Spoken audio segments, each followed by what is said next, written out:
Picture the most dominant bodybuilder in history, standing at the edge of the stage, looking across at his opponent, and feeling something he had never felt before. Not respect, not curiosity, fear. Arnold Schwarzenegger, five-time Mr. Olympia, the Austrian oak. The man who had beaten everyone, looked at Lou Ferrigno and quietly told the people around him, "That man could end me." And now we come to the heavyweights, over 200 pounds. Lou Ferrigno! So the question is not whether Lou Ferrigno was the most physically gifted bodybuilder of the golden era. The question is, if he was the biggest, the most muscular, and the only man Arnold ever feared, then why did Lou Ferrigno never become the greatest? And the answer, when you finally see it clearly, will change how you understand greatness itself. Brooklyn, 1954. A 3-year-old boy sits in a doctor's office, and the physician turns to his mother and says something she has been dreading for months. Her son cannot hear. Not fully. Not even close. I was born in Brooklyn, New York, 1951. And I was a skinny child. Very introverted. I had ear infection and had nerve damage. I lost 85% of my hearing. That had a huge effect on my life because it made me different than everyone else. I made me very introverted as a child. Lou Ferrigno was born in 1951, the son of a Brooklyn police lieutenant, a hard man, a demanding man, and from the very beginning, Lou did not fit the mold his father had drawn for him. I have kind of, like we just say, a love-and-hate relationship with my father growing up because he had a hard time accepting me having this handicap because I wasn't perfect, the perfect son. He kind of pushed me and taught me never to feel sorry for myself. The ear infections came early, and they took nearly 80% of his hearing before anyone diagnosed the damage. By the time he was 5, he was wearing hearing aids in a neighborhood where that made you a target. The other kids called him Deaf Louie. They called him Deaf Mute, and his father, instead of shielding him, pulled further away, telling him silently, repeatedly, through every cold glance, that Lou was not the son he had wanted. Here is where most stories would have ended. Here is where the kid fades into the background and disappears. But Lou found something in those quiet, humiliating years, something that would eventually make the greatest bodybuilder alive nervous to stand next to him. He found comic books. And in the pages of The Incredible Hulk, a monster born from pain, unstoppable, impossible to ignore, Lou Ferrigno found himself. He could not afford weights. So he filled paint cans with cement, threaded a broomstick through the handles, and lifted in his apartment until the floor shook. At 13 years old, he had already decided what he was going to become. The only question was the body he was building actually good enough to beat the best man alive?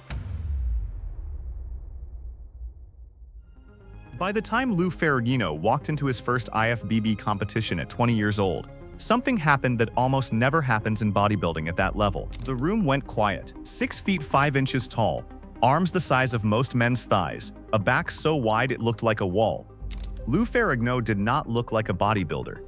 He looked like the concept of a bodybuilder, drawn to its absolute maximum. He won the IFBB Mr. America in 1973. He won the IFBB Mr. Universe twice, back-to-back. And then the phone rang. Joe Weider, the man who built modern bodybuilding, told Lou it was time.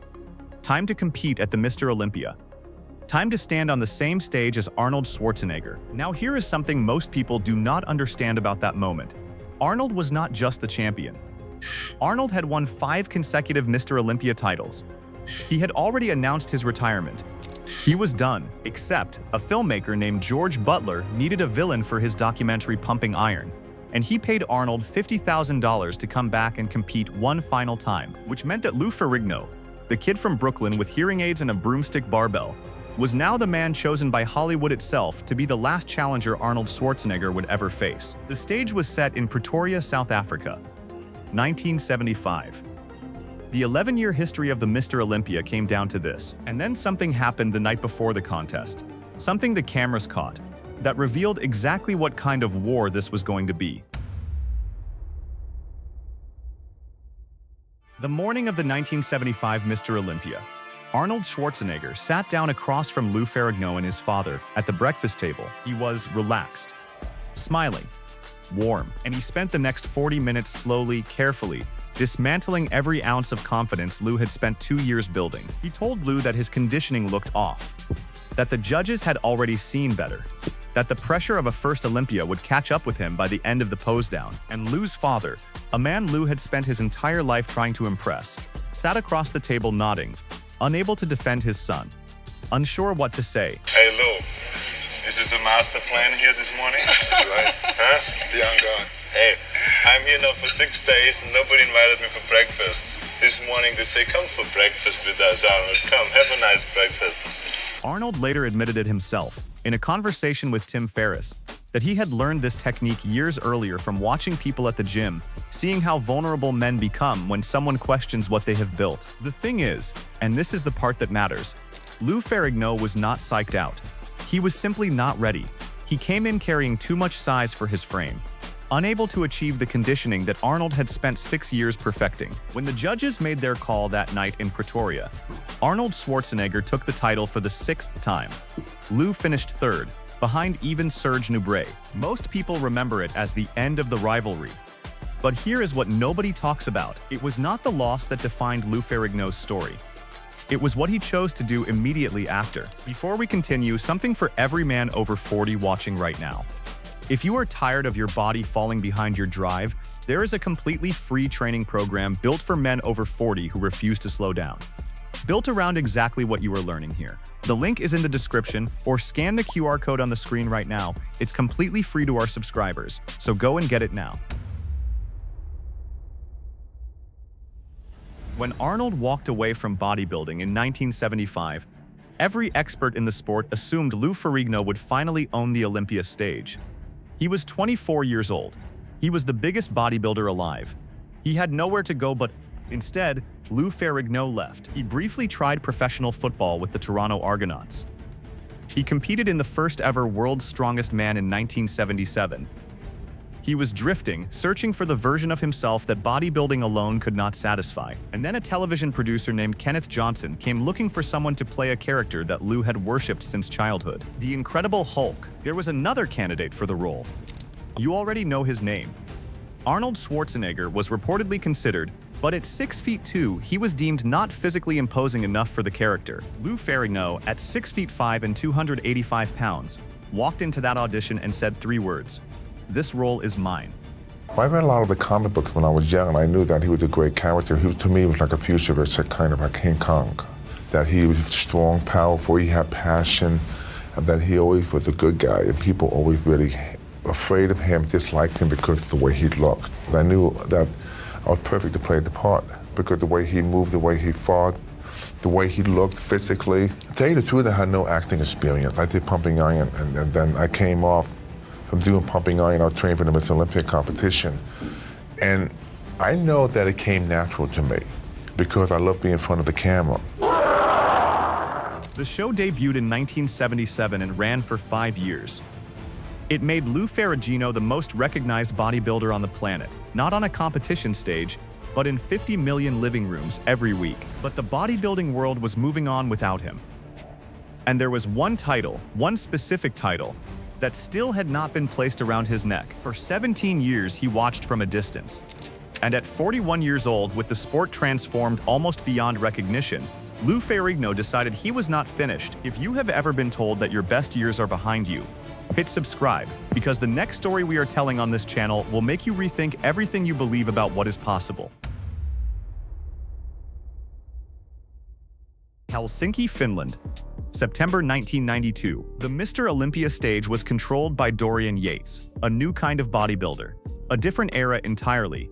And into that world walked a 41-year-old man painted green for 5 years, 17 years removed from competition, carrying 290 pounds of muscle that his body had never fully let go. Lou Ferrigno placed 12th, came back in 1993 and placed 10th. And then, in 1994, at the Masters Olympia, he came closer than he had in 2 decades, finishing second to the legendary Robbie Robinson. He never won the Olympia. Not the one he had trained for his whole life, and not the one he chased again at 43. And yet, here is the head fake at the center of everything. The entire sport of competitive bodybuilding has largely faded from mainstream culture. The Mr. Olympia is a niche event.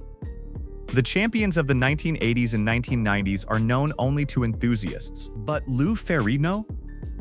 Lou Ferrigno is still known by name to people who have never watched a bodybuilding competition in their lives. Because while Arnold became the Terminator, Lou became something more enduring. He became the face of a character that every person who has ever felt powerless, overlooked, and underestimated, every child who was told they were not enough, could look at and feel understood. The Hulk did not win because of symmetry or conditioning scores. The Hulk won because he was too big, too relentless, and too determined to stay down. That was not a character Lou Ferrigno was hired to play. That was the story of his entire life. Lou Ferrigno never held the Mr. Olympia trophy. But consider what he built instead. A legacy so wide, so present in global culture, that 40 years after his last competition, his name still carries weight in rooms where no one knows what a pose down is. The interesting thing about that 1975 Olympia, the breakfast, the mind games, the third-place finish, is that Arnold did not beat Lou Ferrigno by being bigger. He beat him by knowing something Lou was still learning, that the body on stage is only half the contest. Now, do you think Lou Ferrigno could have taken the Olympia title if he had stayed in competition one more year? If he had refused the Hulk role and kept his focus purely on the stage? Tell me in the comments. And the next time you walk into a gym and someone tells you that you are too far behind, too old, or too overlooked to matter, remember the deaf kid from Brooklyn who built weights from cement in a paint can and became the most recognizable bodybuilder in the world without ever winning the biggest title in the sport. That is the kind of discipline this channel exists to document. The next story is already coming, and it goes even deeper into the golden era. And with that being said, I will see you in the next one.